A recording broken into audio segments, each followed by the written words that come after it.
স্বাগত জাগরণী টিভিতে। আপনাদের সাথে আছি আমি আহসান হাবিব বাপ্পি।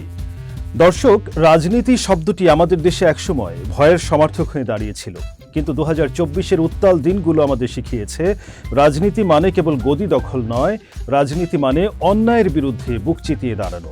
আজ আমাদের বিশেষ আয়োজন এডিটরস ডায়েরিতে শাহিন আলম স্বপনের বিশেষ প্রতিবেদনে আমরা খুঁজব সেই সব প্রশ্নের উত্তর যা আজ প্রতিটি সচেতন নাগরিকের মনে ঘুরপাক খাচ্ছে। ছাত্ররা কি সরাসরি রাজনীতিতে আসবে?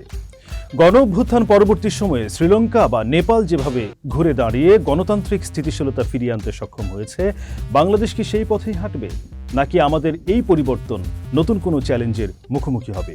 এই রক্তক্ষয় আর ত্যাগের শেষে আমরা কি গড়ে তুলতে পারবো এক সত্যিকারের শান্তির বাংলাদেশ?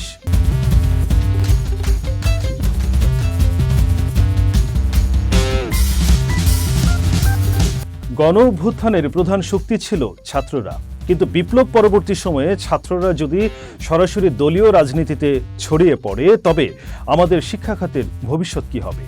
রাজনীতি মূলত নীতি ও আদর্শের চর্চা। যখনই রাষ্ট্র পথ হারায়, ছাত্ররা ঢাল হয়ে দাঁড়ায়। এটি ইতিহাসের শিক্ষা। তবে শঙ্কা একটাই, সব জায়গায় যদি ছাত্ররা প্রথাগত লেজুর বৃত্তি রাজনীতিতে জড়িয়ে পড়ে, তবে পড়াশোনার পরিবেশ কি বিঘ্নিত হবে? অভিভাবকরা আজ উদ্বিগ্ন, তাদের সন্তান কি ক্লাসরুমে জ্ঞান চর্চা করবে, নাকি দলীয় রাজনীতির পুরনো চক্রে বন্দী হবে? বাংলাদেশের শিক্ষা খাতকে আধুনিক করতে হলে ছাত্রদের রাজনীতি হতে হবে সংস্কারের রাজনীতি, ক্ষমতার মোহের রাজনীতি নয়। গণ অভ্যুত্থান পৃথিবীর অনেক দেশেই হয়েছে।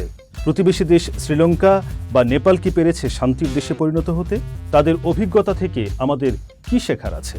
শ্রীলঙ্কা আমাদের চোখে আঙুল দিয়ে দেখিয়ে দিয়েছে যে গণ অভ্যুত্থানের পর দ্রুত একটি সাংবিধানিক প্রক্রিয়ায় ফিরে যাওয়া কতটা জরুরি। তারা আবেগকে পাশ কাটিয়ে নির্বাচনের মাধ্যমে একটি স্থিতিশীল সরকার গঠন করেছে, যা তাদের অর্থনীতিকে আবার সচল করেছে। নেপালও দীর্ঘ রাজতন্ত্রের অবসান ঘটিয়ে আজ একটি সংসদীয় কাঠামোর উপর দাঁড়িয়েছে। তারা যদি সঠিক প্রক্রিয়ায় শান্তিতে ফিরতে পারে, তবে বাংলাদেশ কেন পারবে না? এখানে চ্যালেঞ্জ হলো মব কালচার রোধ করা। শ্রীলঙ্কা বা নেপালের মতো আইনি কাঠামোর ভেতর দিয়ে শান্তি ফেরাতে পারলে তবেই এই অভ্যুত্থান সার্থক হবে। সামনেই ত্রয়োদশ জাতীয় সংসদ নির্বাচন।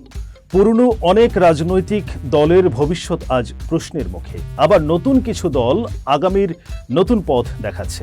কোন দিকে যাচ্ছে বাংলাদেশের রাজনীতি? ত্রয়োদশ জাতীয় সংসদ নির্বাচনকে ঘিরে শুরু হয়েছে দাবার নতুন চাল। দীর্ঘদিনের পুরনো রাজনৈতিক দলের নিবন্ধন ও কার্যক্রম নিয়ে আইনি ও রাজনৈতিক বিতর্ক চলছে। এই শূন্যস্থানে ভাগ বসাতে চাইছে নতুন প্রজন্মের রাজনৈতিক দলগুলো। তবে প্রশ্ন থেকে যায়, নতুন নিবন্ধন পাওয়া এই দলগুলো কি পারবে জনগণের আস্থা অর্জন করতে? সাধারণ মানুষের চাওয়া খুব সামান্য, একটি সুস্থ ধারার রাজনীতি এবং এমন এক নির্বাচন যেখানে তারা নির্ভয়ে নিজের প্রতিনিধি বেছে নিতে পারবে। রাজনীতির শিকার সবসময় সাধারণ মানুষই হয়। মব কালচার আর ব্যাড পলিটিক্স যখন সাধারণ মানুষের জীবনের উপর ছড়ি ঘোরায়, তখন সেই দেশের গণতন্ত্রের ভবিষ্যৎ কি? রাজনীতি হওয়া উচিত মানুষের জন্য, কিন্তু আজ যখন রাজনীতির নামে মানুষের ব্যক্তিগত জীবন বা নিরাপত্তা হুমকিতে পড়ে, তখন তা আর রাজনীতি থাকে না। বাংলাদেশের রাজনীতির ভবিষ্যৎ যদি কেবল প্রতিহিংসা আর দখলদারিত্বের উপর ভিত্তি করে তৈরি হয়, তবে সাধারণ মানুষের দীর্ঘশ্বাস এই মাটিকে আরো ভারী করে তুলবে। আমরা কি পারবো এমন এক বাংলাদেশ গড়তে যেখানে রাজনৈতিক পরিচয় নির্বিশেষে প্রতিটি মানুষ সমান মর্যাদা আর নিরাপত্তা পাবে?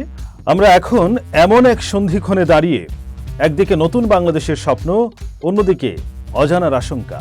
বাংলাদেশের মানুষ আর কোনো হিংসা চায় না, তারা চায় একটু শান্তিতে বাঁচতে।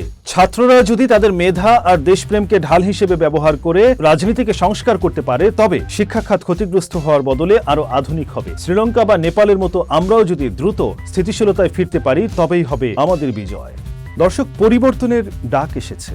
সেই পরিবর্তন যেন আমাদের ধ্বংসের দিকে নয়, বরং গড়ার কারিগর করে তোলে। জাগরণী টিভির বিশেষ প্রতিবেদন এডিটরস ডায়েরিতে শাহিন আলম স্বপনের গভীর বিশ্লেষণে সাজানো আজকের এই পর্ব এখানেই শেষ করছি। আমরা স্বপ্ন দেখি এক বৈষম্যহীন আর শান্ত বাংলাদেশের। আগামী পর্বে আবারও দেখা হবে। ততক্ষণ ভালো থাকুন, নিরাপদ থাকুন। আল্লাহ হাফেজ।